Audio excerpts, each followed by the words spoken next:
At 11:52 that morning, my son's school told every parent to come immediately. No buses were coming, and no one would say why. I was 3 stops into my Tuesday route when the text came through, and I remember reading it twice because the phrasing was wrong. Schools don't tell you to come immediately. They tell you about early dismissal in a paragraph full of soft language, the kind written by a committee. This was one line. Come now, no buses today. That was all. I want to be honest about what I got right and what I didn't, because in the years since, people have made me into something I'm not. I saw the shape of it before the town did. That part is true. I moved my family out of Westhaven before the roads closed, and by the time the county finally sent an alert telling everyone to stay indoors, we were already sitting in the loading yard of a wholesale nursery on the north edge, alive, together, cold, and watching the glow build over the center of town. But I also decided who got to be in the truck. I decided that with a promise to my wife still fresh enough that saying it out loud would have shamed me. And when the fuel gauge became the whole argument that night, when the choice came down to keeping 4 people warm or driving back into the roads I'd spent all afternoon avoiding, I finally understood that being right about the danger and being right about what I owed people were 2 different tests, and I'd only passed one of them. That morning, I was in the van, which is how I think of it, even though Mid-State Supply calls it a route vehicle. I'd been driving supplies around Weller County for 11 years, paper and cleaning stock and printer cartridges and whatever a clinic or a garden center or a restaurant ordered on a standing account. It's the kind of job that teaches you a town from its back doors. I knew which loading yards had keypads and which just had a man who'd wave you in. I knew which service roads connected the commercial strip to the industrial lots without ever touching a main intersection. I knew that Lincoln Creek Elementary sat on the wrong side of the medical district, and that after 2:30 on any normal day, you didn't try to reach it by car unless you enjoyed sitting still. I'd already made my first 2 stops. The third was the walk-in clinic on Bracken, and that's where the morning started to bend. I pulled into the little side lot with a case of exam table paper and a box of gloves, and the back door, the one they always propped with a brick for me, was shut. That wasn't the strange part. The strange part was the woman coming out of it. Denise ran the front desk there, had for years, a heavy-set woman who liked to tell me about her grandkids while she signed my tablet. She came out the staff door with a gym bag over her shoulder and her coat half on. And behind her, 2 other people I half recognized were doing the same thing. Carrying their own bags, not the clinic's boxes, their own. "Denise," I said, "got your paper?" She looked at me like she was surprised the world still contained delivery drivers. "We're not, Daniel. We're closing. Just leave it. I don't care. Leave it on the step." "You want me to sign it out to somebody or?" "Nobody's here to sign." She got into her car, not the clinic's van, her own car. And she didn't tell me why, which was the thing I kept snagging on as I drove away. Denise told me everything. She'd have told me if it was a burst pipe or a bad inspection or a doctor quitting. She got in her car with her purse and her gym bag and drove out of that lot without a word. And the 2 others behind her did the same. And nobody locked the front for patients. They just left it open and empty like a store at the end of a going-out-of-business sale. I sat at the edge of the lot longer than I should have. A police car went past on Bracken. Not fast, no lights. But it turned into the medical district instead of away from it. And something about the whole picture felt like a photograph, taken a half-second before something falls off a shelf. That was when the school text came in. I called Laura before I'd even decided what I thought. She picked up on the second ring, which meant she was already looking at her phone. "You got the school thing," she said. "Yeah, You home? I'm home. Dan, it says come immediately, but the news isn't saying anything. I've been checking. There's nothing. If something happened, they'd... She stopped. We both heard the shape of that sentence, and neither of us wanted to finish it. I'm going to get Ben, I said. I'm 10 minutes from the middle school. You call Amy, see what she knows. They'd hear things first over there. Okay. A pause. Are we, Dan? Are we doing the thing where you've already decided and you're telling me about it? I knew what she meant. I knew exactly what she meant. And I hated that she was right to ask.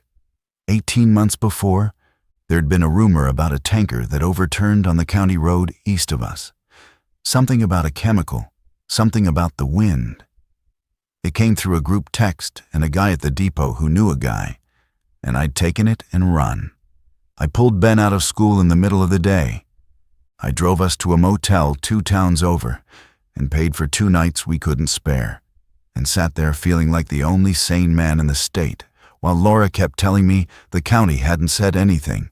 And Ben, 10 years old then, kept asking if we were going to die and trying not to cry when I said no, in a voice that didn't sound like no. The spill was real. It happened. But it happened 11 miles from us on the far side of a ridge, and the wind carried it away from town, and it never touched our neighborhood. And the county's own alert, when it finally came, 2 days later, was a routine advisory to a few farms. I'd frightened my son and drained the account, and picked a fight with my wife over a danger that was, in the end, someone else's. And Laura, who had asked me to wait, who had been right, made me promise, not lightly.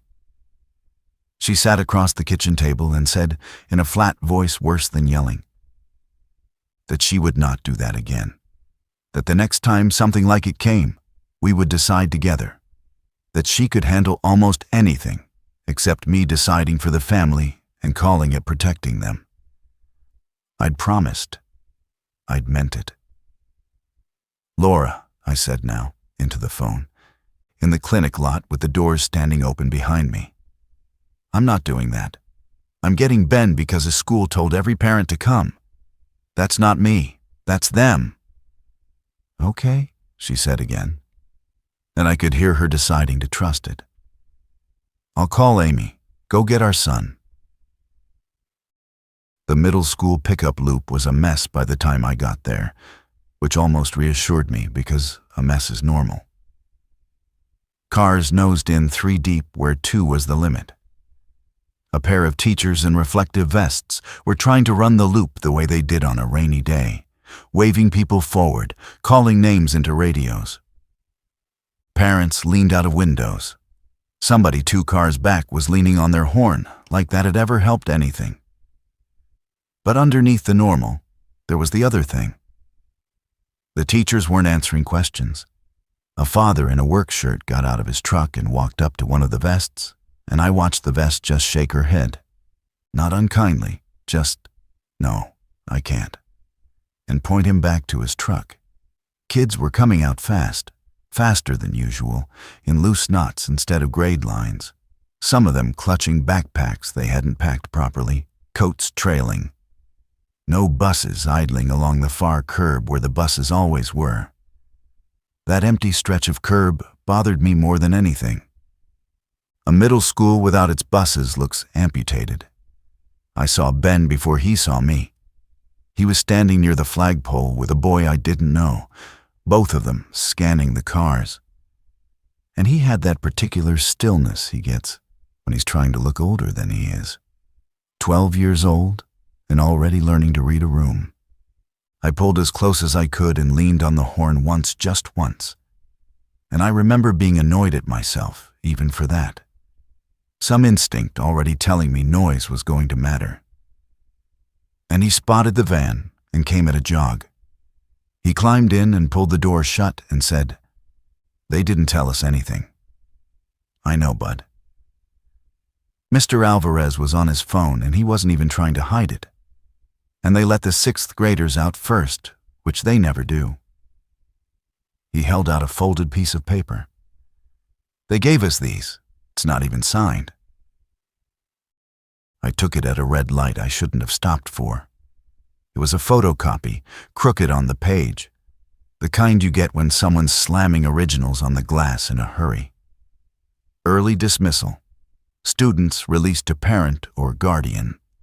A blank line at the bottom where a principal's signature was supposed to go, and nothing on it. Somebody had run off 200 of these in a panic and handed them out at the door, because that's what schools do. They generate a piece of paper, even when the piece of paper means nothing. I folded it back along Ben's crease and put it in my shirt pocket without thinking, the way you pocket a receipt. "Where's Mom?" Ben said. It wasn't really a question. "Home. We're going to get her, then Grandma, then figure out the rest." I took the side street behind the auto parts store instead of Main, and Ben noticed and didn't say anything. And that told me he remembered the motel too.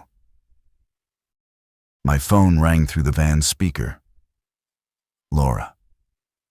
"I got Amy," she said, and her voice had gone careful in a way I didn't like. "She's still at Lincoln Creek." "Still there? School's out." "Most of the kids got picked up. She said it emptied out fast. Everybody came at once. But there's one little boy nobody's come for. Eli, second grader. His dad's the only contact, and he's not answering." A breath. "Amy won't leave him alone.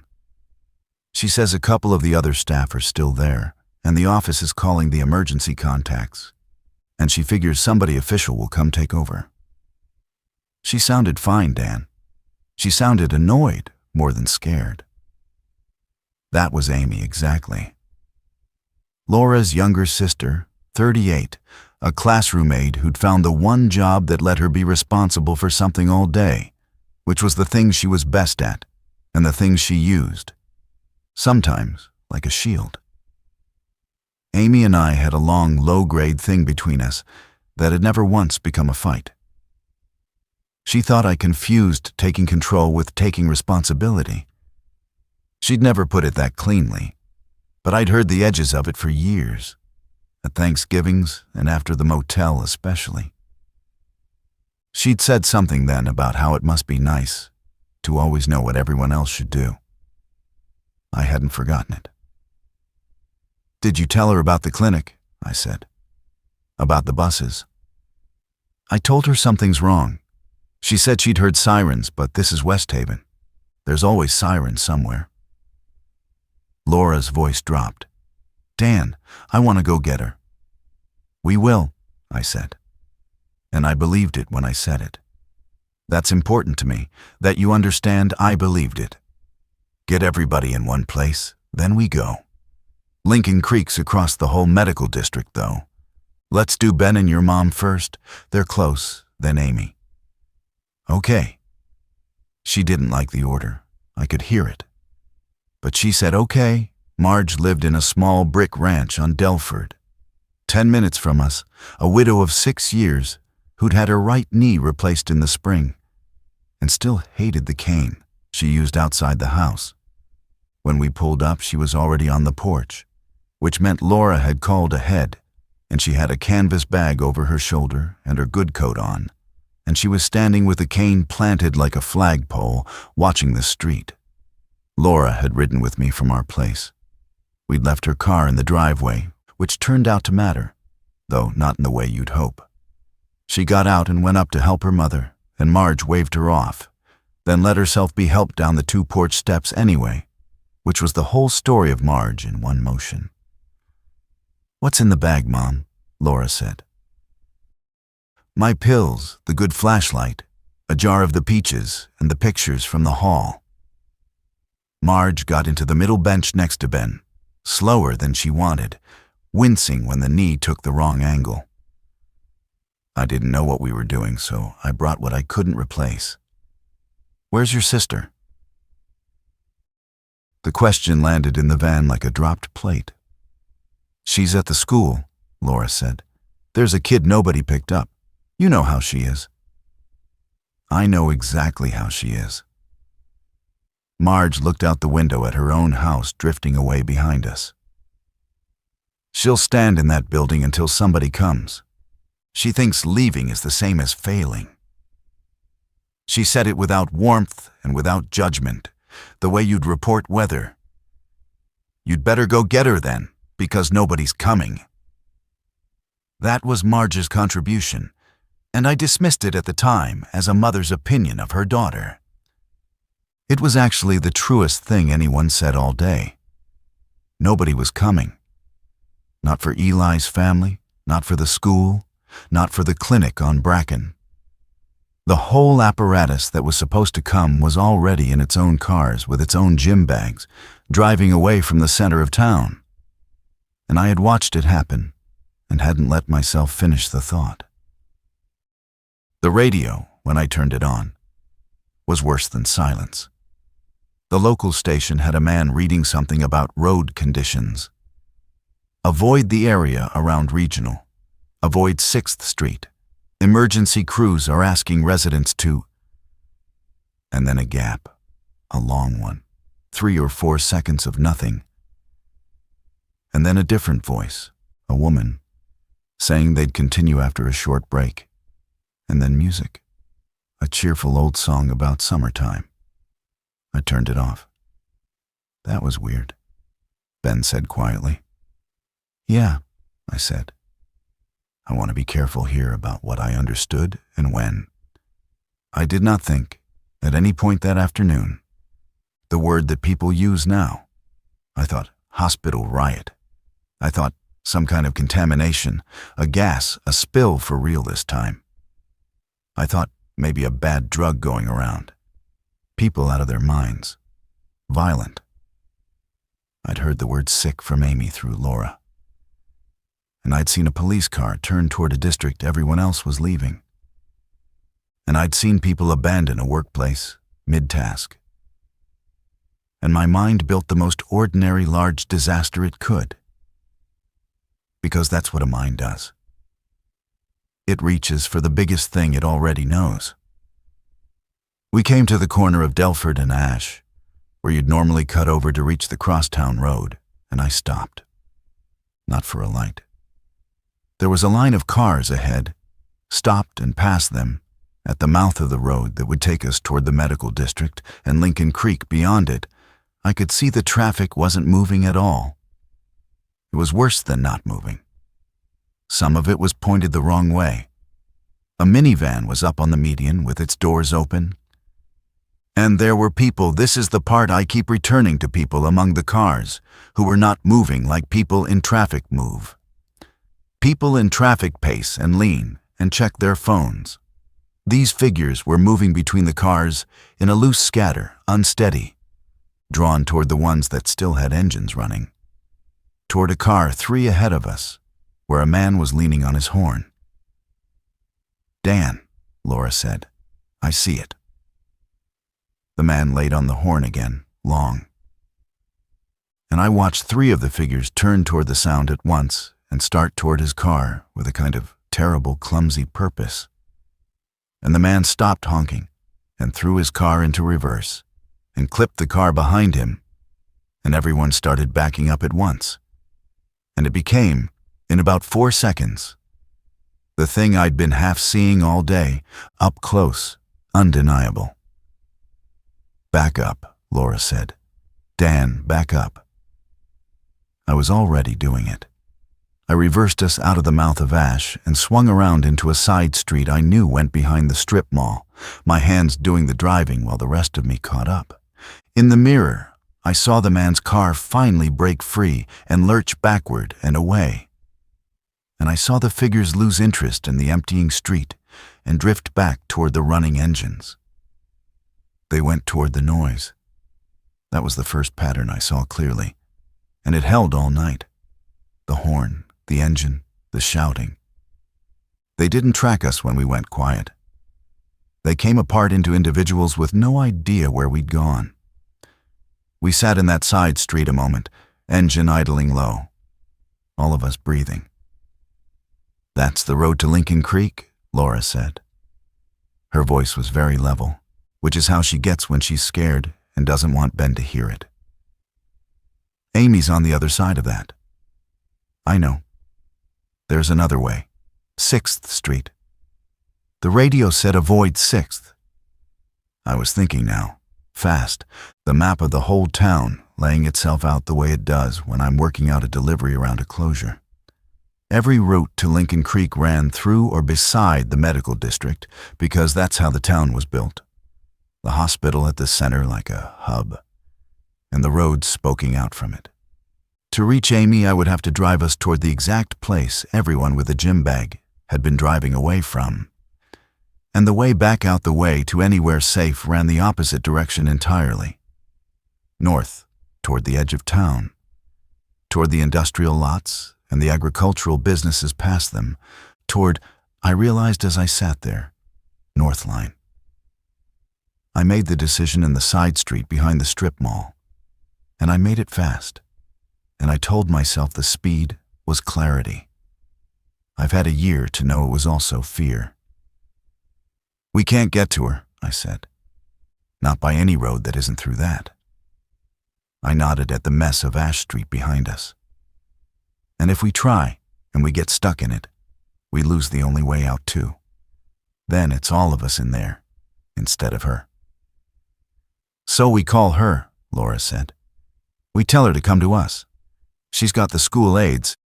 She said there were cars in the lot, staff cars. Call her. Yes, do that. I was already turning us north, away from the center, the wrong direction from Amy, and the right direction from everything else. And I hated it, and I did it. Tell her to get out of the school if the roads by it are still clear on her side, and drive north out of town. Tell her Northline. She knows Northline, the nursery, the wholesale place on the county road. It's off the main routes. It's got a fence. It's away from all this. Tell her we'll be there. Laura was already dialing. I could hear it ring through the van, 4 times, 5. And then Amy's voice, thin and cutting in and out. Laura? You there? It's bad here. Everyone left. It's just... Amy, listen. Get in a car and drive north. Get out of the school. Come to Northline, the nursery, Dan says. Can't. I'm not there as a kid, Laura. I've got Eli, his dad. I can't put him in the roads out front or... The signal shredded. To the gym. We're in there quieter here. Tell Mom I'm... Amy! Amy! The call held one more second. Amy's voice came through clear for just that second, no static, like the storm in the line had stepped aside to let us hear her be exactly herself. I'm not leaving him, she said. Somebody has to be the one who doesn't leave. Then the call was gone, and Laura's phone said the word failed. And I kept driving north. Nobody spoke for a block. Marge was looking at the back of my head. I could feel it. Ben had gone very still beside her. Laura tried Amy twice more and got nothing. Not even ringing now. Just a fast tone that meant the network in that part of town had folded up. You heard her, I said finally, to fill the silence and to defend myself, which are the same thing. She won't leave the kid. She's in the gym, she said. It's quieter there. She's got other adults. She said everyone left, Laura said. She's got the building. Schools have interior rooms, locked doors. She knows the place. She's not out on the street. She's in the safest kind of place there is right now. A big empty building away from the traffic. I heard myself building the case even as I made the turn onto the county connector, the long straight road north that would take us to the edge. We can't reach her without losing everyone. That's not a choice, Laura. That's just what's true. It's a choice, Laura said quietly. You're making it. You just don't want to call it that. She wasn't wrong, but she also wasn't going to make me turn the van around into that. Not with Ben in the back and her own mother beside him, and she knew it. And that was the worst part, that my choice and her love for our son pointed the same direction, so that fighting me meant fighting for her sister against her child. And she couldn't do it, and I used that. I want to be plain about it, because everyone since has wanted to make me the man who kept his head. I kept my head, and I used my wife's impossible position to win an argument I should have at least had honestly. I drove north. The connector road was better than I feared for the first mile, a few cars, moving fast in both directions, everyone with the same idea of getting out. Then, where the connector met the old highway, there was a knot. Not a wreck exactly. A pickup had tried to pass on the shoulder and gone into the soft ground and stopped at a bad angle, and 2 other cars had stopped to help or to gawk, and the whole thing had seized up. Traffic was squeezing past 1 car at a time in the oncoming lane. I knew a way around it. This is where the job paid off. Behind the strip of businesses along the old highway, there was a gravel service road that ran behind the loading docks. I'd used it 100 times to reach the back of the restaurant supply place, and the tile warehouse without touching the highway. It came out near the fertilizer dealer, which was practically next door to Northline. I turned us into the gap between the tile warehouse and the fence and onto the gravel. And for about 90 seconds, I felt like the smartest man in Weller County. The service road was empty, quiet. Loading docks on our left, blank concrete, roll-up doors mostly shut. A chain-link fence on our right with weeds grown through it. I let my speed come up, gravel ticking under the van, and I felt everyone in the back settle a notch, felt the collective animal relief of movement without obstruction. Then Ben said, "Dad, the gate." I didn't understand at first. What gate? At the end, where you're going. There's a gate and it's shut. I can see the chain. I looked, and he was right. And he'd seen it a full 3 seconds before I did.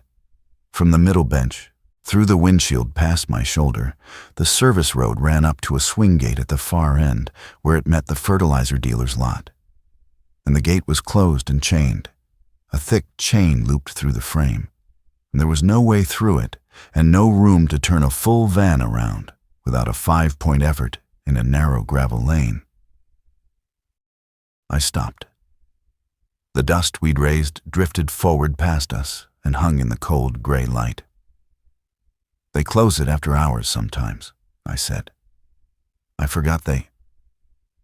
It didn't matter what I'd forgotten.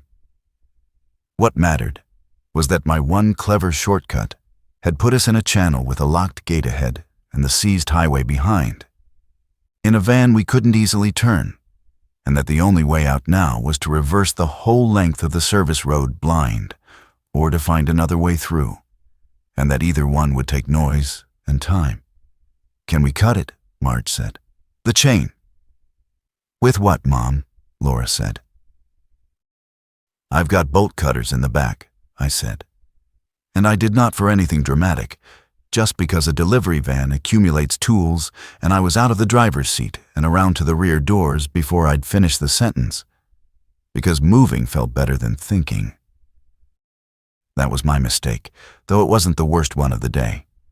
I'd left the engine running. I was thinking about the chain, about the 20 feet to the gate, about how fast I could cut a padlock-grade chain with cutters made for wire. And I wasn't thinking about the sound of a diesel engine idling in a quiet industrial dead end at the edge of a town that was coming apart. I had the cutters, and I was at the gate, working the jaws around a link, and Laura called my name from the van window. Not loud, a tight, controlled call, and I looked up. There were figures at the far end of the service road where we'd come in. 3, then more behind them, coming through the gap between the tile warehouse and the fence, drawn up the gravel toward the only running engine for 100 yards.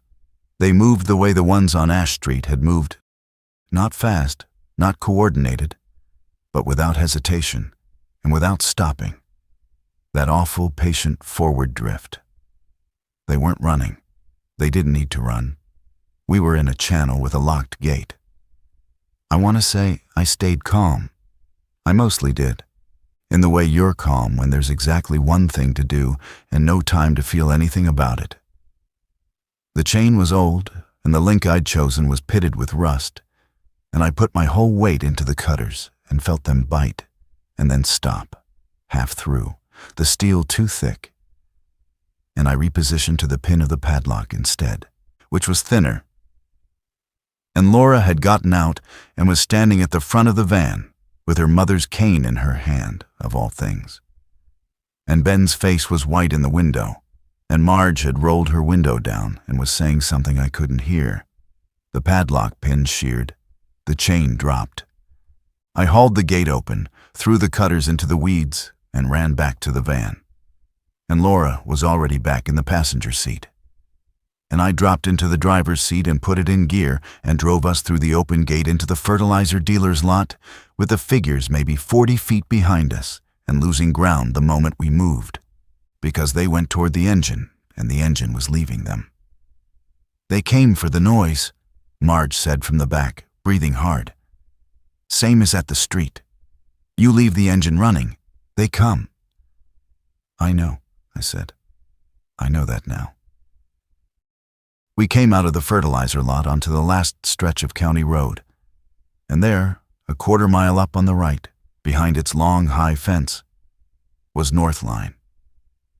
I knew Northline the way I knew 40 other properties in the county, from its loading yard and its receiving office and the broad shoulder where I'd parked to unload pallets of pots and bags of soil amendment on Thursday mornings. It sat on maybe 15 acres at the edge of the agricultural belt, well, north of the last neighborhood. A wholesale grower that sold to landscapers and garden centers across 3 counties.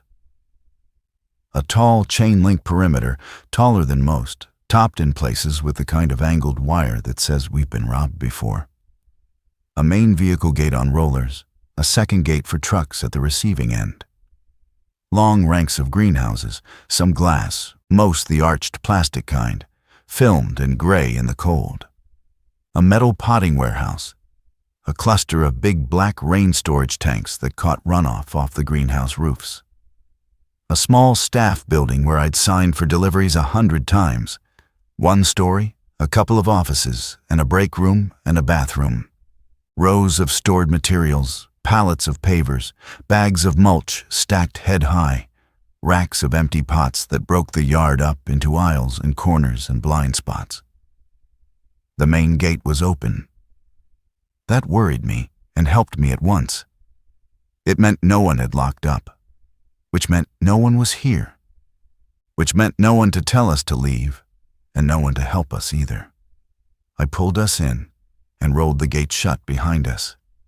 It ran on a track, heavy but balanced, and it moved for me, and I found a length of pipe near the track and dropped it through the roller housing to jam it, not a lock but a delay. And I did all of it fast and quiet. Then I killed the engine. The silence after the diesel stopped was enormous. Cold air, the tick of the cooling engine. Somewhere off across the yard, a loose piece of greenhouse film flapped in the wind. And underneath everything, far away from the direction of town, a low, continuous sound I hadn't been able to hear over the engine. Not one noise, but a texture of noise, horns and something like sirens, and something underneath both that I didn't have a name for and didn't want one. We got out of the van into the loading yard, all 4 of us, and stood there a moment in the gray afternoon that was already sliding toward dark. And I watched my family assess the place. And this is where I started, slowly, to stop treating them as cargo. "The staff building," I said. "I know the layout. Break rooms in the middle, no windows to the outside, 1 door. We can hold up there. There's a generator, I've seen it, and a bathroom, and the water tanks out back are rain catch, but there's a spigot in the break room off the town line. Might still have pressure." "How much food?" Laura said. I hadn't thought about food at all. Not once. I'd thought about walls and doors and engines and sound. And I hadn't thought about the fact that 4 people, one of them 72 and one of them 12, were going to be hungry by tonight and hungrier tomorrow. "There's a vending machine in the break room," Laura went on, already moving, already practical. "And a grower this size, they feed a crew. There'll be a microwave, a fridge, coffee, whatever the guys left in it. I want to see what's actually here before we decide this is anywhere." She looked at me. "You know the walls. I need to know the shelves." Marge had gotten herself out of the van and was standing with her cane, turning a slow circle, looking not at the buildings, but at the ground.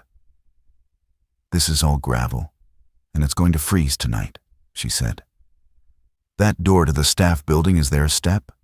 Because if it ices, and I go down out here in the dark, you'll be carrying me, and then you can't carry anything else." She said it flatly, not a complaint, a logistics report. "I can do stairs slow, and I can do a level floor. What I can't do is ice on gravel in the dark. So wherever we sleep, I need to get to it before the light's gone, and I need to not come back out here till it's light again. Plan around that now, not at midnight." She was completely right, and I hadn't thought of any of it, and I nodded and said, "Okay, before dark. Understood." Ben had wandered a few steps toward the nearest greenhouse, and I almost called him back. And then I saw he was looking at it the way I look at a loading dock, working something out. "Those aren't safe," he said. "The glass ones. If they can hear us and they get in the fence, all they have to do is push and the whole side's just glass." He pointed down the yard. "But the plastic ones down there, the long, low ones, you can't see through them. If we were in one of those and stayed quiet, nothing outside would even know we were people. It'd just look like plants." He frowned. "The building's better for tonight because of the door. But if the building gets bad, that's where I'd go. The far plastic ones, not the glass." He'd taken the one thing he'd figured out on the service road, that the horn in the engine had turned 3 wandering figures into 3 hunters, that they came for what they could hear and lost us when we went quiet. And he'd applied it to a building he'd seen for 90 seconds. My 12-year-old had scouted a fallback position while I was still congratulating myself on the walls. "That's good, Ben," I said, and meant it. "That's really good." We got Marge inside before the light went, which was the right call because the light went fast. By 4:30, the sky was the color of wet slate, and by 5, it was full dark. The kind of country dark that comes down like a lid. The staff building had Powertown power, still on out here, which surprised me until I stopped expecting anything to make sense, and Laura found the break room fridge half full of somebody's leftovers, and a case of bottled water and a coffee can of crackers, and the vending machine, and a first aid kit, and taped inside a cabinet, a laminated sheet with the generator instructions and the fuel situation, which is how I learned we had a generator and a limited amount of fuel for it and no way to get more. We didn't need the generator yet. The town line was live. We ran nothing but a single lamp in the windowless break room and kept the rest of the building dark. And I found the breaker panel and killed the exterior lights that had come on automatically at dusk, because Ben was right about that too. And we sat in the small yellow light and ate crackers and somebody's leftover pasta cold, and listened to the county fall apart in the distance. Laura's phone found a signal around 6. Not much of one bar that came and went, but enough that the alerts that had been trying to reach us all afternoon finally landed, 3 of them at once, delayed by hours. The first was a county emergency alert, the real one, the official one, and it had been sent at 4:12, nearly 2 hours after I'd watched the clinic staff walk out with their gym bags, more than 4 hours after the school sent every parent to come immediately. It advised residents of Westhaven and surrounding Weller County to shelter in place, remain indoors, avoid all travel, and await further instruction. It said emergency services were operating at capacity. It said to stay away from Regional Medical Center and the downtown corridor. It did not use any word that explained why. It read like it had been written by someone who was themselves running for their car. The second alert, sent at 4:40, was shorter and worse. All primary and secondary routes out of Westhaven were reported blocked or impassable. The interchange north, the one we'd have used if we'd waited, the one the whole town would have poured onto if they'd followed the official instruction to stay put and then panicked, was described as gridlocked and unsafe. Do not attempt to leave by vehicle. I read those 2 alerts twice and did the arithmetic, and the arithmetic was stark. If I had waited for confirmation, if I'd done what Laura had asked 18 months ago, and what she'd have been right to ask again on any ordinary day, we would have gotten the shelter-in-place order at 4:12. In our house, in the middle of town, with the roads already closing, and we would have either stayed and been trapped or joined the gridlock and been trapped worse. The window I'd driven through had been open for maybe an hour, from noon to 1, and it had shut behind us on the service road. And the official world hadn't even noticed it was a window until it was already a wall. Laura read them over my shoulder. She was quiet for a long time. Then she said, not looking at me, "You saw it. At noon, at that clinic, you saw the thing that they didn't put in writing until 4. I don't understand how, but you did." "The clinic," I said. "The buses. It was, I know, Denise's gym bag. You told me." She turned the phone over in her hands. I want to say it, because it's true, and because I'm not going to be the kind of person who can't say it. If we'd waited for that, she nodded at the screen, we'd be in the middle of that gridlock right now, or in our house, and I don't know which is worse. You got us out. You got Ben out. Her voice caught on his name and steadied. "So you were right about the window. You were right to move."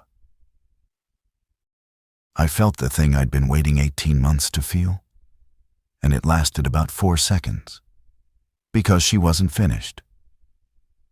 "And you decided all of it for us," she said, "same as before. You saw the window, and you drove through it, and you told me the order, and you told me why we couldn't get my sister. And every single thing you said was probably true, and you still never once asked me. You told me she was safe in the gym, like it was a fact you'd checked. You don't know she's safe. You decided she was safe because it let you drive north." She finally looked at me, and there was no anger in it, which was worse than anger. Being right about the road isn't the same as being right about Amy. You keep acting like it's one thing. It's 2 things. I didn't have an answer, because she'd said the true thing. The thing I'd been not saying to myself since the side street behind the strip mall. That was when the 3rd message came in. It had been sent at 3:51 and had been trying to deliver for over 2 hours. And it came through in pieces, out of order, the way texts do when they've been bouncing off dead towers. It was from Amy. Laura made a small sound when she saw the name and held the phone so we could both read it as the fragments assembled themselves. "Everyone gone now. It's just me and Eli. Moved to the little library room off the gym. No windows. We barricaded the door with the bookshelf. He helped. He's being so brave." Then, sent a minute later, "There are people outside. Not people. By the front doors and the gym. Quiet if we stay quiet. Lights in the halls are going out one by one. I think they're losing power section by section." Then, "Eli won't leave without his blue backpack. It's got his dad's number written inside. He keeps saying his dad knows where he is. I keep telling him we're just waiting somewhere safe. Laura, the roads by here are gone. I couldn't drive out now if I wanted to. I can hear them out there when a car alarm goes. And last, sent at 3:58, the newest of the old fragments. 7 words that had taken more than 2 hours to cross a town, falling apart. We can't stay here till morning. Laura put the phone down on the break room table very carefully, the way you set down something that might break, and looked at me. And I looked at the phone, and neither of us said anything for a moment. Then I got up and went to the window at the end of the hall, not the break room, which had none, but the office at the front. And I stood to the side of the glass the way you learned to in about 4 hours flat. And I looked out through the dark yard, past the shut gate, down the county road toward town.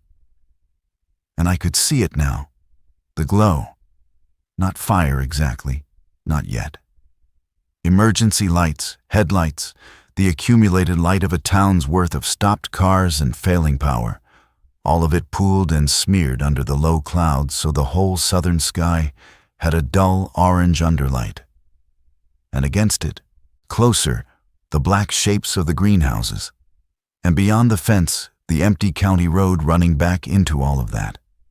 Somewhere in that glow, in a windowless library room with a bookshelf shoved against the door, my wife's sister was sitting with an 8-year-old boy who wouldn't leave without his backpack, telling him they were waiting somewhere safe because that was the kind thing to say, and because somebody had to be the one who didn't leave. I went back to the break room. Ben was pretending to be asleep against Marge's shoulder and not managing it. Marge was awake, watching me come, her cane across her lap.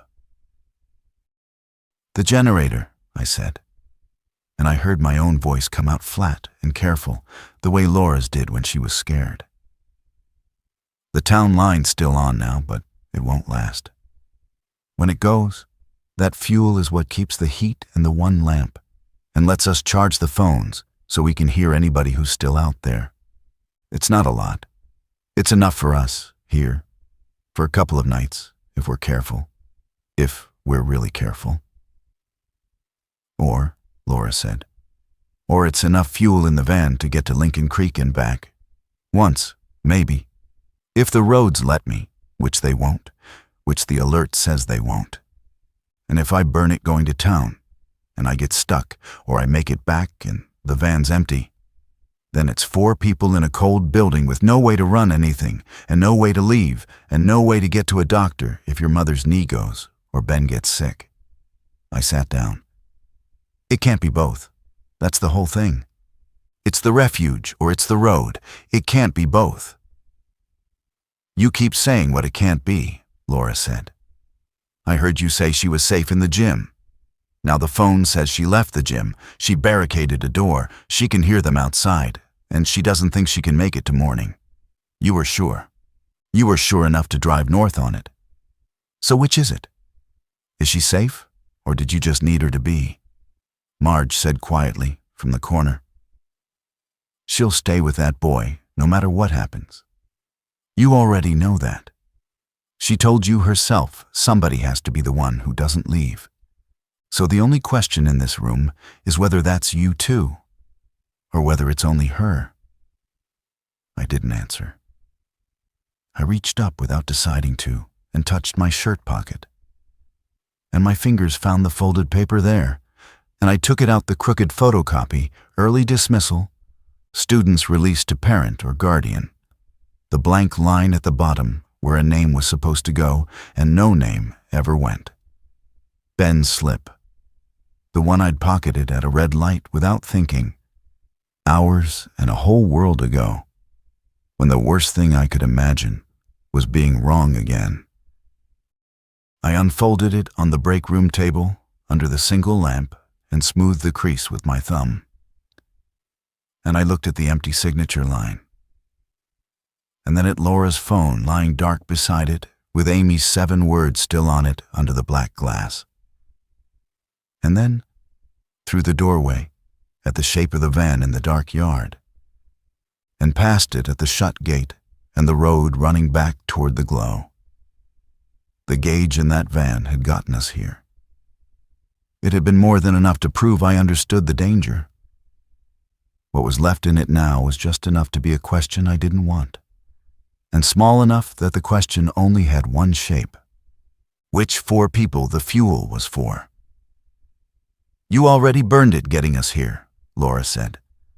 "So don't sit there and tell me the van's too precious to spend, like it's a thing you save. You spent it. On us. That was the right call, and I've said so."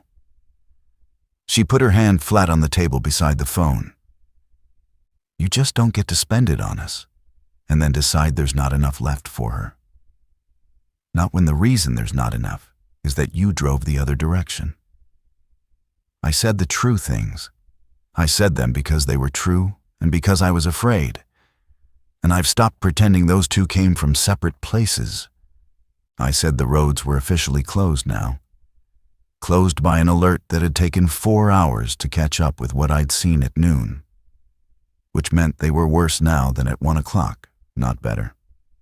I said the dark changed everything, that at 1 in the afternoon I could read a stopped intersection from a block away. And at 7 at night, I'd be on top of it before I understood it. I said the ones out there came to engines and horns, and that a van's engine in a quiet, dark town would pull them out of every side street I passed. I said if I went and failed, if I put the van in a ditch or a jam and couldn't get it out, then it wasn't 4 people safe and 2 in danger.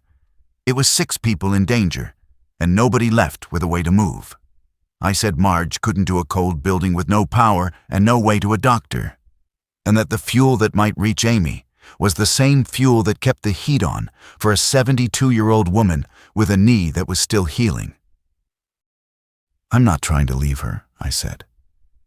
"I'm trying not to turn 4 alive into 6 dead." "I know what you're trying to do," Laura said. "I'm telling you, you're doing the same thing you did in the van. You're calling your fear the math." Marge spoke from the corner without raising her voice. "Amy will still be in that building when the sun comes up, or she won't. That's not going to change based on how carefully you two say it to each other." She shifted her cane. "I've known that girl 38 years. She will sit in that little room with that child until the building comes down around her, because she decided leaving is the same as failing, and she'd rather die than fail. That's not brave, whatever the neighbors will say later. It's just how she's made. And it means the only person who gets to decide whether she has a chance is one of the 2 of you, because she gave hers up the second that kid's father didn't show." Ben had been quiet, and I'd thought he was asleep, but he wasn't. He said, "Does Eli's dad know?" "Know what, Bud?" "That the school closed. If his dad doesn't know the school closed, then he doesn't know Eli's still there. Aunt Amy said his dad's the only number." He looked at me, and there was nothing accusing in it, which is what made it land. "If nobody told him, then he thinks Eli's fine, like how you didn't know I was standing by the flagpole till you saw me." I didn't have an answer for that either. My 12-year-old had said the thing under all the other things that the whole disaster was made of, people not knowing where the person they loved was standing, and doing what seemed reasonable somewhere else. I looked at the 4 of them. I looked at the phone with Amy's 7 words on it. I put the dismissal slip back in my pocket. "Okay," I said. "Okay. But we plan it. All of us. And if the plan says it can't be done, then it can't be done. And that's the 4 of us deciding it. Not me." Laura wanted to come. That was the first thing. And she said it before I could. And she meant it. Amy was her sister. And there is a thing that happens in your chest when it's your blood in the dark that has nothing to do with reason. But she talked herself out of it in front of us, out loud, and I let her. And I didn't argue her into it, which was new for me. She said Ben needed one of us here that wasn't leaving. She said Marge couldn't be moved fast if the staff building went bad, and that took a whole person. She said if I didn't come back, somebody had to be here who could decide what the three of them did next. And it couldn't be a 12-year-old, and it couldn't be his grandmother alone. She worked through it the way she worked through the fridge, item by item. And at the end of it, she said, "So it's you, alone. And I hate it." "I hate it too," I said. We set the terms like people who'd both watched enough go wrong in one day to respect what a plan was for. I'd take the van. I'd take a flashlight with tape over most of the lens, the bolt cutters I'd thrown in the weeds if I could find them again. I couldn't. So I took a pry bar instead, water. And the pry bar was the whole of my arsenal. Because I wasn't a man who owned guns, and this wasn't the day to learn. If I wasn't back by a time we agreed on, Laura wouldn't come looking. She'd get Ben and Marge deeper into the property, to the far plastic greenhouses Ben had scouted. And she'd wait for light. And then she'd make her own decision about the county road and the world. She'd keep the phone off except for one window an hour to save it. And she wouldn't signal me in. No lights on the fence, no sound. If I made it back, I'd find my own way to the gate quiet. And she'd hear the van before she saw it. And only then would she show me anything. We were still saying it when the town power went out. It didn't go dramatically. The single lamp in the break room simply stopped. And the small electrical hum I hadn't noticed until it ended left a hole in the air. And the refrigerator in the corner ticked once and went silent. Somewhere out in the yard, the last of whatever had still been drawing town current died too. Marge said, "Well, in the dark."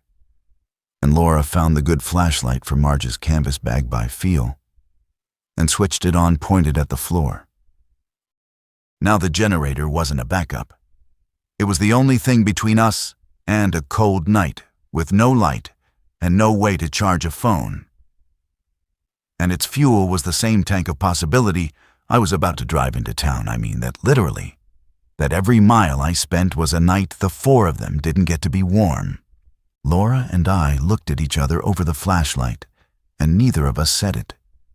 Because there wasn't a version of saying it that helped. The power failure just took the last soft option off the table. Before it, a person could pretend the fuel was two resources.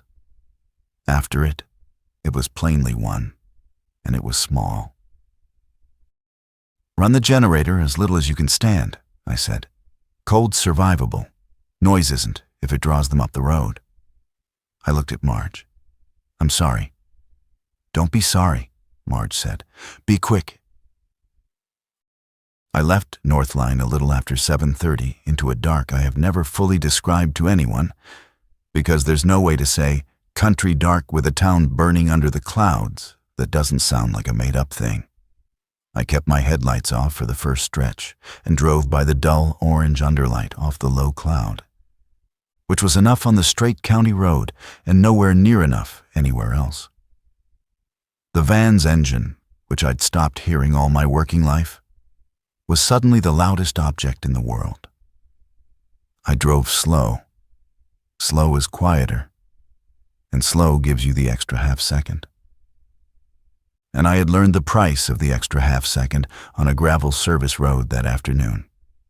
My plan was the delivery driver's plan, and it was a good one, and it failed.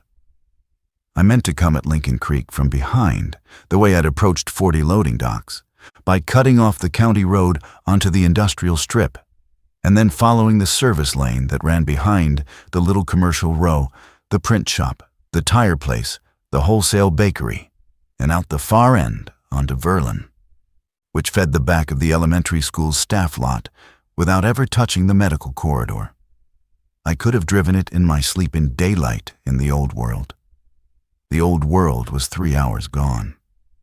When I came off the county road onto the industrial strip, the strip was full.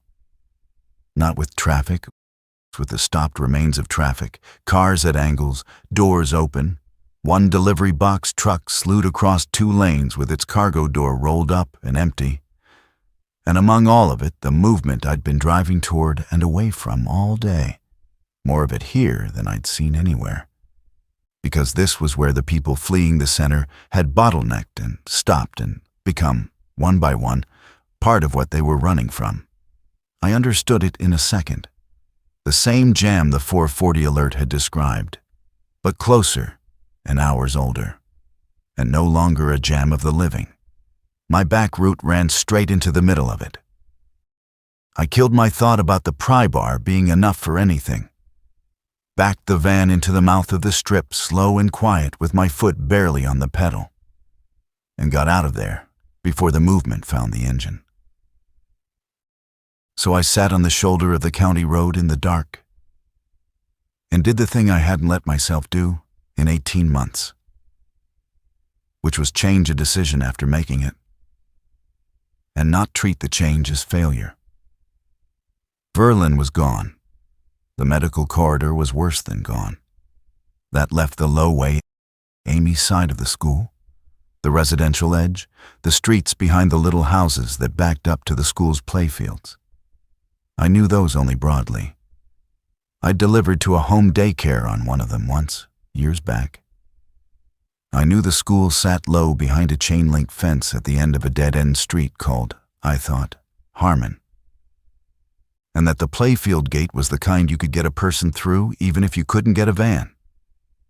I took the residential edge with my lights off, crawling. It was better than the strip houses dark, a few with a candle or a flashlight glow behind curtains. People hiding the way we were hiding, and the movement thinner here, drawn off toward the louder places. Twice I saw figures in the road ahead and simply stopped, engine idling low, and waited. And they lost interest and drifted, and I went around. I want to be plain that most of that drive was not action. Most of it was sitting still in the dark, being patient, while my hands wanted to do anything else. On Harmon, 2 blocks from the school, a man stepped into my headlight beam. I'd risked the low beams for the last stretch with his hands up. Not aggressive, just a tired man in a work coat with a duffel over his shoulder and a boy of maybe 15 behind him. And I nearly drove past on pure reflex, because that afternoon had taught me that a stopped vehicle was a mistake. But he didn't come at the van. He stood in the light with his hands up and his mouth moving. And the boy stood behind him, not looking at me at all, looking back the way they'd come. And something about the way the kid watched their backs instead of the stranger told me they weren't a threat. They were exhausted. I rolled the window down 2 inches. "You going toward the school?" the man said. His name I never learned. "Don't. The fronts, you can't get near the front. We came from the church over on Dell." He was breathing hard. "You got room? My wife's, she's a couple streets back with we can't move fast. We've got—" "I can't take anyone right now," I said. And it cost me something to say it flat like that. But I'd learned the flat voice from Laura, and I meant to use it. "I've got people I'm getting first. Is the back of the school open? The playfield side, off Harmon?" He looked at me a second, and I watched him decide not to push. "The field gate's open," he said. "We came past it. There's a lady in there. We heard a lady's voice through a window when we went by. We couldn't stop. We've got our own." He said it like a confession, and I recognized it because it was the same confession I'd been carrying since the strip mall. "There's some of them in the field, not many. They're by the parking lot, the noise side." "Where's safe from here?" I said. "Which way out?" "Nowhere's safe." He almost laughed. "Dell's clearish going north. We're going north. There's supposed to be. Somebody said there's places at the edge, past the industrial commercial places with fences." He looked at me, and I watched him hope I'd tell him one. And I thought of Laura and Ben and Marge in a cold building at the end of the county road. And I thought of what 6 strangers a night would do to a small margin. And I didn't tell him. I said, "Good luck. Get your wife. Go north. Stay off the strip." And I rolled the window up on a man who just told me true things and drove the last 2 blocks to the school. And I have thought about him more than almost anyone I met that whole day, because I don't know if the places at the edge held for him. And I could have said one word. Lincoln Creek was low and old and dark. A single-story school from another decade, the gym a taller box at the near end. Nothing like the middle school that afternoon. No cars in a loop, no vests, no crowd. 2 cars in the staff lot at the far side, both left at wrong angles. One with its driver door still open, and the dome light long dead. A child's rain boot lying alone on the walk, small and yellow, that I stepped over and have never told Ben about. The front doors, glass, stood partly open on the dark. Emergency light bled weak from inside, from somewhere deep in the building. And as I watched from the field gate, a section of it just went, like the man in the coat had said, section by section, so that a slice of the school that had been faintly lit became a slice that was not. I did not go in the front. Amy's messages had told me where she was without meaning to the little library room off the gym. No exterior windows, bookshelf against the door. The gym was the tall box at the near end, right by the field. I went through the open field gate on foot, van left running 50 feet back on Harmon pointed out, because I was not going to be the man who left the engine off and couldn't start it fast. And I moved along the low brick wall of the gym in the dark toward the double doors I knew every gym in the county had at the field end. There was movement across the field by the parking lot, the noise side, exactly where the man said. 3, 4 of them, indistinct, drawn to the older sound of the lot and not to me, because I was quiet and low, and there was a whole dark field between us. I kept the gym wall at my shoulder, and I did not run. The field doors were chained from inside, not against me, against them. A bike lock through the crash bars, and I could see it through the wired glass. And I could see, dim, the inside of the dark gym, folded bleachers, a stack of blue mats. And there, on the far side, a line of light under a door, the only light in the whole black box, the library room. I tapped the glass, not loud. 3 taps, then a pause, then 3.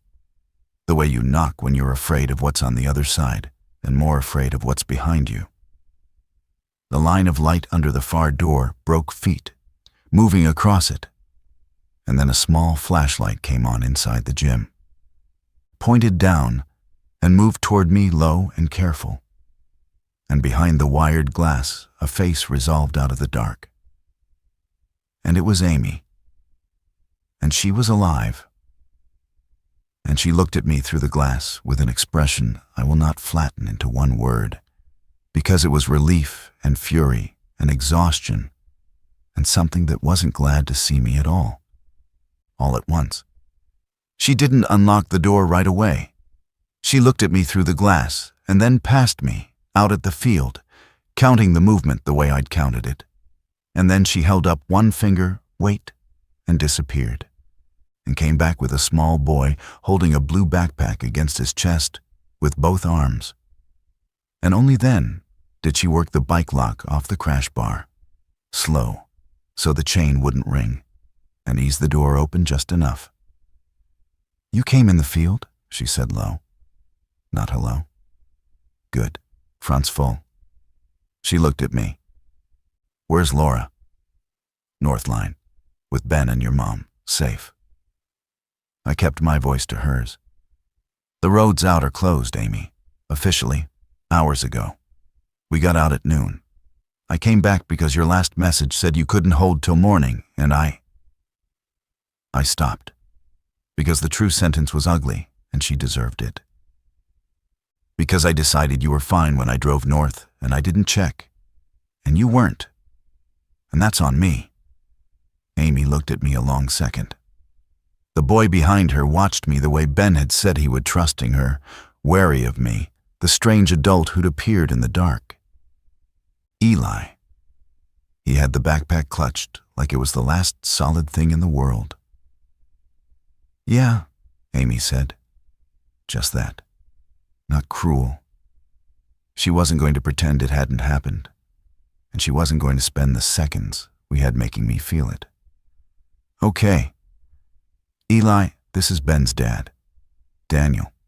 He drives the supply van, you've probably seen it. He's going to help us get to the quiet place I told you about. She crouched to the boy's level even now, even here. Remember? The greenhouse place. Ben's there. There's a grandma there too. Is my dad there? Eli said. Amy's face did something small and terrible. Not yet, honey. He knows where I am, Eli said. It wasn't a question. He'd decided it was true, and he was holding it the way he held the backpack. His number's in here, he knows. And that was when I learned that Amy's one imperfect decision wasn't leaving too late or choosing the wrong room. She'd done all of that right. Her mistake was that she'd told Eli they were waiting safely, over and over, for hours. And the boy had built his whole ability to not fall apart on the belief that his father was coming, that everything was arranged, that the adults knew, and now that belief was load-bearing. And there was no way to move him without either lying more or breaking it. And Amy had run out of the kind of lie that helps. Amy, I said, we need to move. There's a window and it's closing. The van's on Harmon, running 50 feet out the field gate. We go now, quiet, along the wall, and I don't like how many are on the lot side. She nodded. She was already shouldering a canvas bag supplies, I saw. Ordinary school things, a first aid kit, water bottles, a flashlight, granola bars from somebody's desk. She'd been ready to move for a while. She'd just had nowhere to move to. And then she stopped, at the door, with the boy's hand in hers. And she looked out across the black field toward the parking lot, and she said, "Wait. Amy, we can't. There's a truck out there." She was staring at the lot. It came maybe an hour ago. It came fast, from the front. And it hit something, or it stopped hard, and somebody was on the horn. She turned to me. The horn's what brought them to the lot. It went for a while, and then it stopped. I couldn't see from the room. I told myself it was somebody who didn't make it. Her voice was very controlled, the control she'd been using all night for the boy's sake. Eli, honey, what color's your dad's truck? Eli's whole body came alive. White. It's white with the store's name and the cold snowflake on the door. He fixes the cold cases. He was up on his toes trying to see out into the dark. Is it him? Is it? I looked where Amy was looking, and out past the movement, at the far edge of the lot, under a dead pole light, there was a white truck, stopped at the ugly angle of a vehicle that stopped because it hit and not because it parked. And on the door, catching the faint orange underlight off the clouds, was a pale logo I couldn't read, and a shape that could have been a snowflake. I understood then, standing in the gym doorway with the field and the movement between me and a truck I couldn't reach, exactly the size of the thing I'd walked into. And I understood the other thing too, the one Ben had said hours ago in a break room, that this whole day was people not knowing which flagpole their child was standing by. Marcus Mercer had gotten a call about a broken refrigeration case at some store, the way he did on any night. And he'd been under a compressor with his phone and his coat on a hook when the school sent every parent to come immediately. And by the time he saw it and drove like hell to a school that had been closing for hours, the roads were what they were. And he'd come at the front, at the loud side, and hit the jam, and laid on the horn to make it move. And the horn had done to that parking lot exactly what my van's engine did to a gravel road. "He's alive," Amy said, low, watching. Or he was. There was movement in the cab, later, after the horn stopped. Slow, I couldn't tell. She looked at me. I couldn't reach him. I couldn't take Eli out there, and I couldn't leave Eli, so I didn't reach him. I did the same thing you did. She said it without mercy for either of us. I decided he was gone because I couldn't afford for him not to be. "Is that my dad?" Eli said again. And there was no bravery left in it. Just a small boy at the edge of understanding that the load-bearing thing was real, and out there in the dark with the others. "Amy, is that his truck?" And there it was. The whole choice standing between me and the van. Leave now, quiet, with Amy and Eli, through a window that was closing, and drive back to my family with a boy who would spend the rest of his life knowing his father's truck was in that lot, and no one went. Or spend time and noise I did not have crossing a dark field toward a man who might be too hurt to move, past movement that came to sound, to confirm a thing I could see but couldn't believe from 50 yards. My first impulse was to leave. I'll own that. My first clean impulse, trained into me by one afternoon of getting people out alive, was to take the two I'd come for and go, and call it responsible, because it was defensible, because you could write it on a form and no one would blame you. It was the strip mall again. It was driving north again. It was the exact shape of the thing I'd already been wrong about once today. And I'd have done it if Amy hadn't said what she said.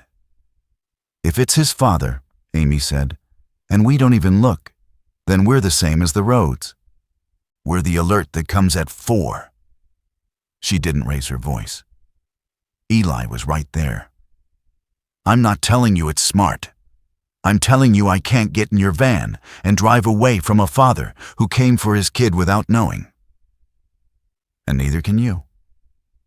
Because that's the thing you drove back here to fix." "Then you tell me how," I said. And I meant it as a real question, maybe the first fully real question I'd asked another adult all day. "You know this field. You've watched them for 6 hours. I've watched them for 6 hours, which is worth more right now." Something shifted in her face. "Mine," she said. "Definitely mine." She'd watched that lot all night through the one high window she had.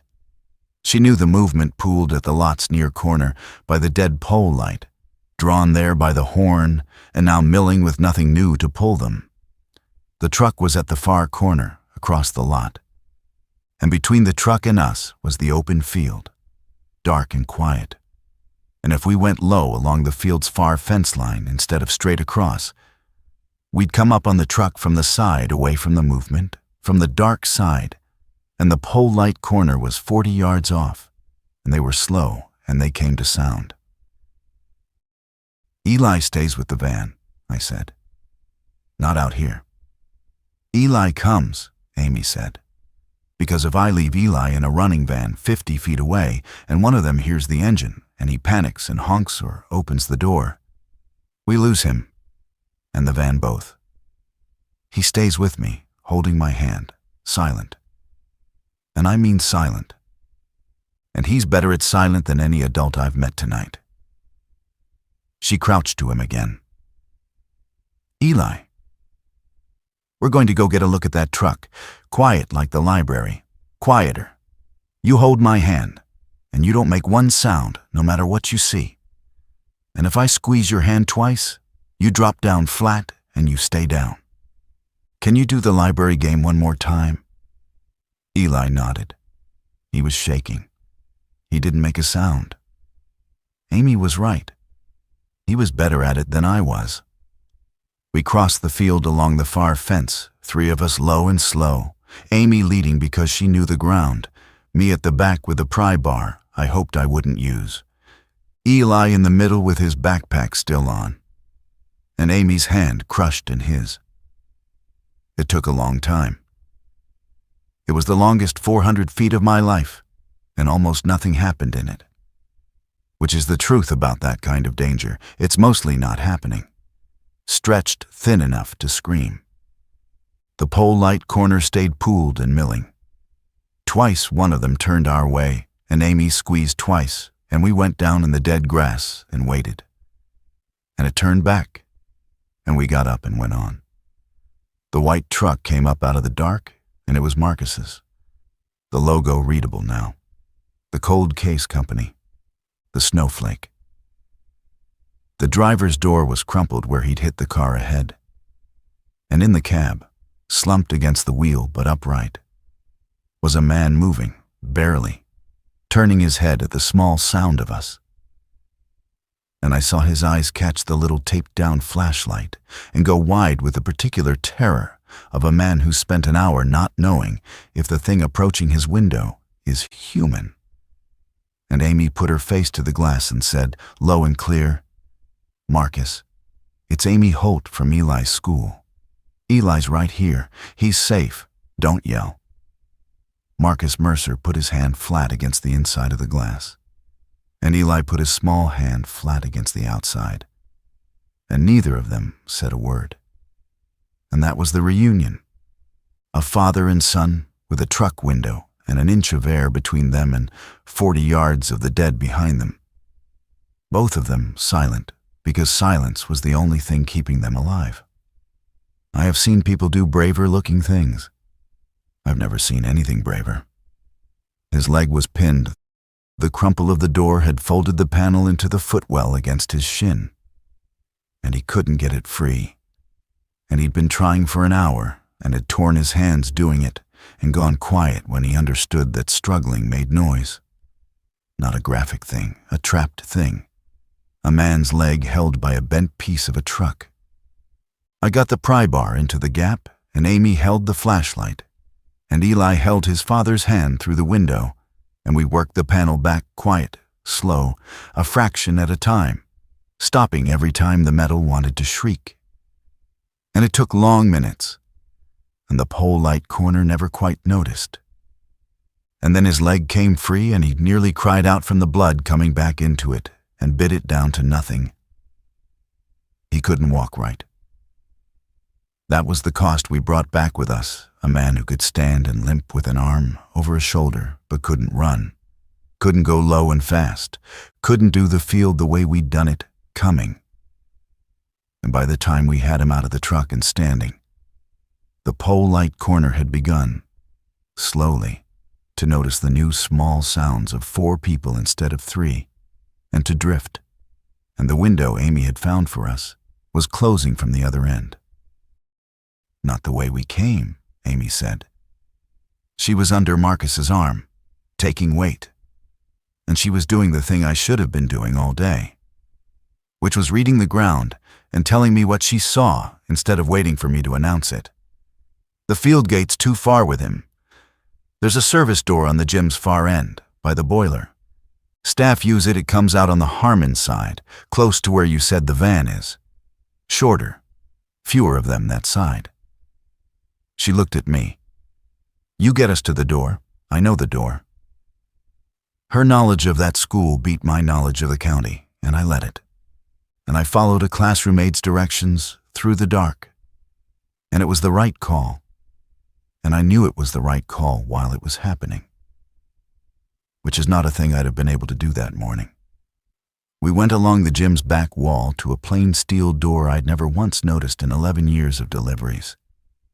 And Amy knew the trick of its stiff handle, and it led us through into a black corridor that smelled of floor wax and old radiators, and out the far end onto Harmon 40 feet from the van, which was still running, still pointed out, its low idle the loveliest sound I'd heard in hours. Getting Marcus into the van cost noise. There's no quiet way to load a 200-pound man with a leg that won't hold him into a vehicle in the dark. And by the time we had him in, and Eli in beside him, and Amy pulling the door, the near street had begun to fill behind us. Movement coming up Harmon toward the engine. And I put the van in gear and pulled out slow, always slow, because slow was quiet and fast was a horn. And then, only when the street behind us was thick with them, faster, and out onto the residential edge, and away. The drive back was worse than the drive out, because now the whole town knew there was a running engine loose in it. Or that's how it felt. Every block I'd crept through empty on the way in had woken. Movement in more of the yards, drawn up out of the houses by God knew what over the last hour. I couldn't take the residential edge back. A section of it had filled while I was inside. A street I'd used going in now, a slow river of them under the orange cloud light. And I turned off before it, and had to find another way with Amy leaning between the seats reading the dark with me, and Marcus, gray-faced, saying quietly from the back that the frontage behind the shuttered strip mall was probably still open because there was nothing back there to make noise. And he was right. He knew it because he serviced the grocery at the end of it, and his ordinary night work knowledge got us around the worst of it the way my delivery knowledge had gotten us out at noon. Nobody's map was enough alone. That was the whole night, if it was anything. We came up the county road toward Northline near 10 o'clock with the fuel gauge lower than I wanted to look at. And here is where my mistake of part 2 waited for me. The one I want on the record, next to all the things I got right. I had assumed the return would be as quiet as the leaving.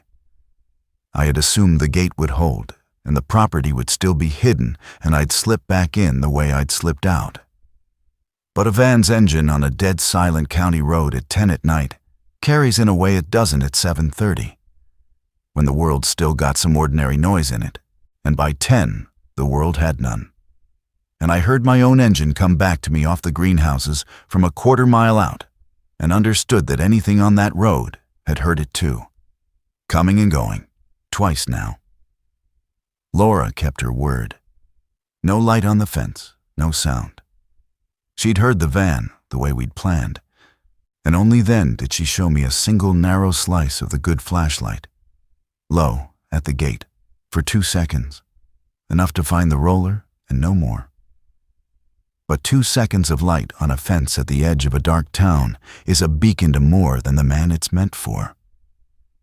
And as I rolled through the gate and Laura hauled it shut behind me and dropped the pipe back through the roller housing, I saw, in the last of the light before she killed it, that the pipe wasn't going to be enough anymore, that the gate had been worked at from outside while I was gone. Rattled, tested, by hands or by the milling press of bodies drawn up the road by an engine that had left and not come back, and now had come back. We didn't sleep in the staff building that night. That was the first cost, and Marge named it before I did.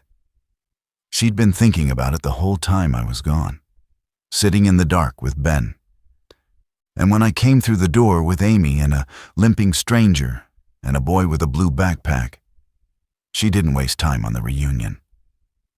She said, "That building's got a door to the yard and a light history, and now there's more of them on the road than there was. The metal warehouse, the potting place. No windows to the road. One big door we can block, room for all of us on the floor. It's colder and it's ugly, and it's where we're sleeping, because that lamp in the break room's been seen from the road once already tonight, and I'm not betting my knee on it not being seen again." She looked at me. "And the generator stays off unless somebody's dying, because its noise will walk them right up the drive. We'll be cold survivable." She'd taken my own words from that afternoon and handed them back to me. And she was right. And we moved. We were still moving into the warehouse, hauling the mats and blankets from the staff building across the dark yard, getting Marcus down onto a folded tarp with his leg up, settling Eli against Amy with his backpack for a pillow, and the last thing arrived. Headlights on the county road, then killed. Then, a minute later, 3 people at the outer gate on foot, having left a car that had run out of somewhere to go. Drawn up the road by the same engine, the same 2-second light, the same rumor the man in the work coat had been chasing, that there were commercial places at the edge with fences. A woman, a teenage boy, her son, and an older man in a Northline work shirt, which stopped my heart for a second until I understood. He actually worked here, on Ronnie, a yard hand who'd fled with everyone else at noon and spent the day failing to get out of the county and come back to the one place he knew had a fence. And found the gate shut and a strange van inside, and the woman and her boy had followed him up the last stretch because he'd said he knew a place. They stood at the gate with their hands where we could see them. The woman had a cut on her forearm, wrapped in a strip of shirt, and I watched everyone's eyes go to it. And she saw us looking and said fast, "It's glass. I did it on glass climbing out my own kitchen window. It's not that. I swear to God it's glass."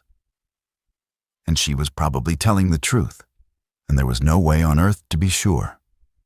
And that was the whole problem in one sentence. And I felt the old thing rise in me.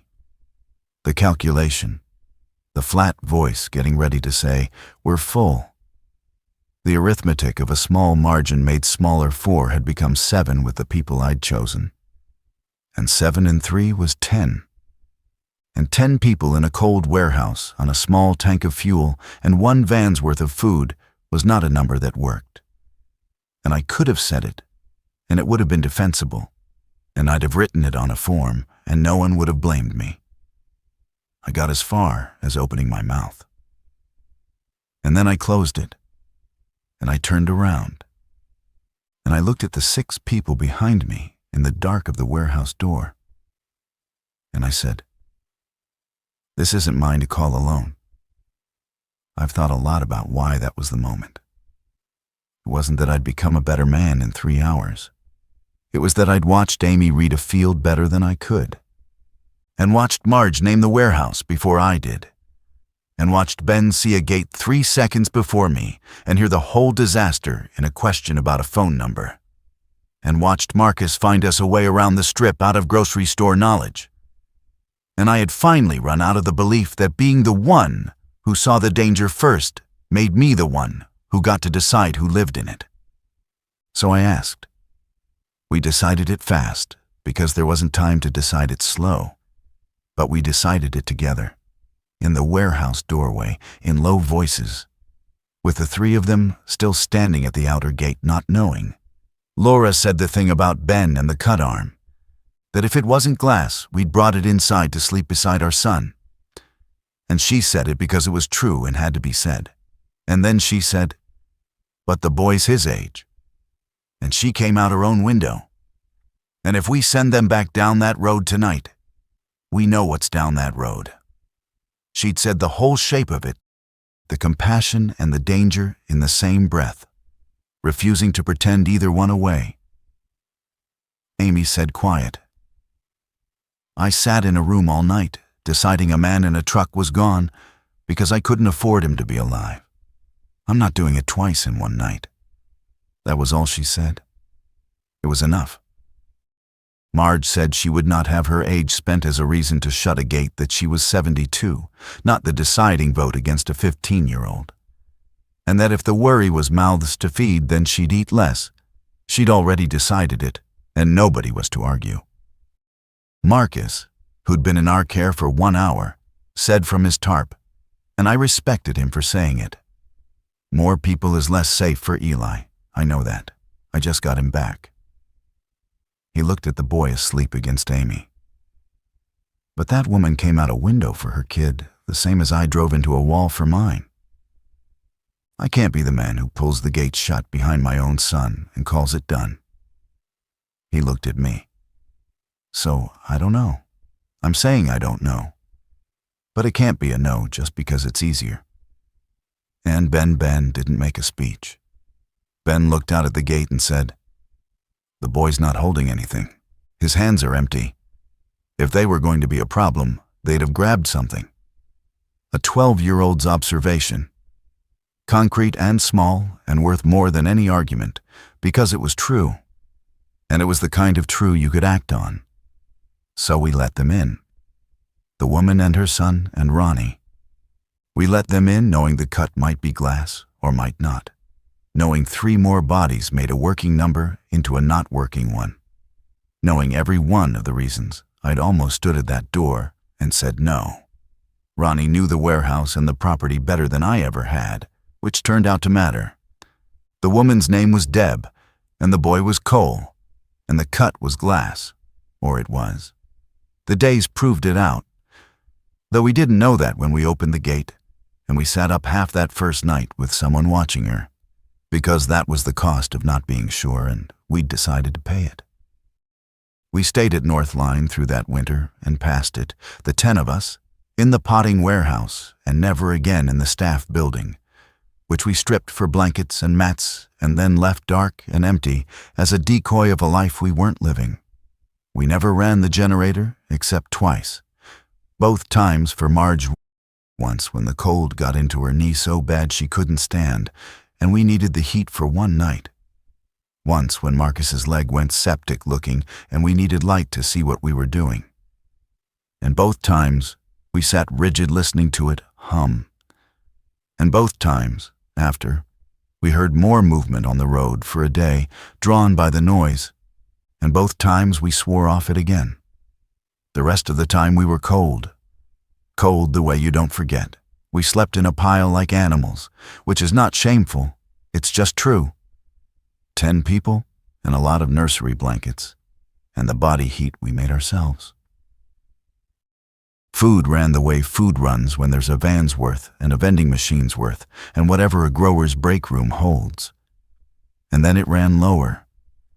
And Ronnie knew the property, knew there were seed potatoes and rootstock stored in the cool shed for spring planting, knew which of the greenhouse crops were ornamental and which had ended up edible. And it wasn't much and it wasn't good, but it stretched us further than we'd have stretched without him, which was the argument for opening the gate, arriving 3 weeks late. Marge ate less, exactly as she'd said she would, and I caught her sliding food onto Eli's tray more than once, and I stopped trying to stop her because it was hers to give. Amy and Laura found a way to split the work that I stayed out of, mostly because it was theirs, and they knew each other's hands.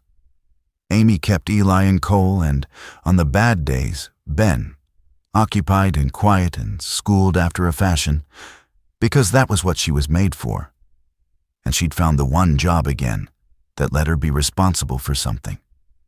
Laura ran the inside of our life, the food and the watches and the count, and did it the way she'd read the fridge that first night, item by item, refusing to confuse hoping with knowing.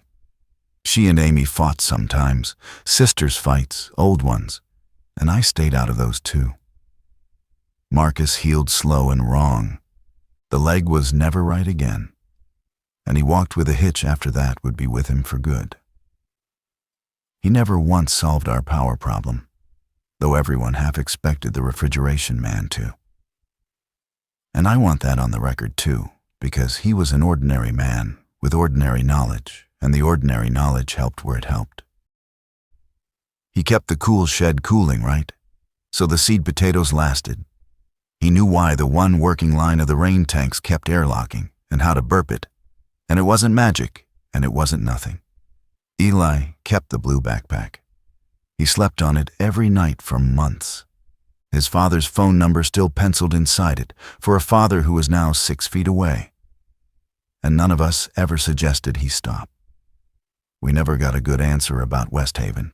The county road stayed a thing you did not drive. We heard, over the months, from the few living people who passed, never many.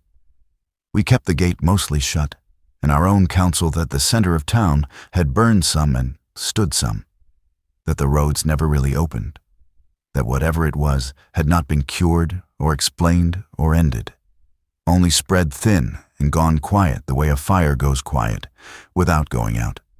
Ben stopped asking about his school around Christmas. That was one of the small losses.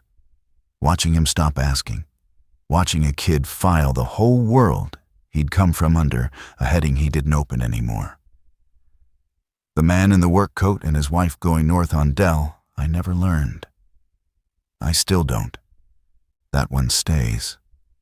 Laura and I had our exchange, the one that mattered, weeks in, on a cold, clear night when we'd traded the last watch and were the only two awake. She said, without heat, that she knew leaving at noon had saved us, that she'd been over it 100 times, and there was no version where waiting for the 4 o'clock alert didn't end with us in the road or in our house, and that I'd seen it and she hadn't, and she wasn't going to be too proud to say so. And then she said the other half, the half she'd never dropped, that seeing the window didn't mean I'd owned the day, that I'd driven north on an assumption about her sister that could have gotten Amy killed while I called it responsible, and that the reason we had 10 people in a cold warehouse instead of 9 was that I'd almost made the assumption a second time at the gate and had the sense, finally, to turn around and ask. That's the part I can live with, she said. Not that you're always right, that you stopped deciding by yourself. She didn't say she forgave me. I didn't ask her to. What I did, and I did it on purpose, so she'd see it was, a week later, when the fuel question came up again. Whether to spend the last of it running the van's heater one brutal night for Marge or to keep it for a move we might have to make, I didn't decide. I put it to the warehouse. I asked. Marge voted to keep it. We kept it, and were cold, and Laura watched me ask and said nothing, which was its own kind of answer. The van sat dead by the far fence by spring, the last of the fuel long spent on nights we couldn't avoid, and never again on a road.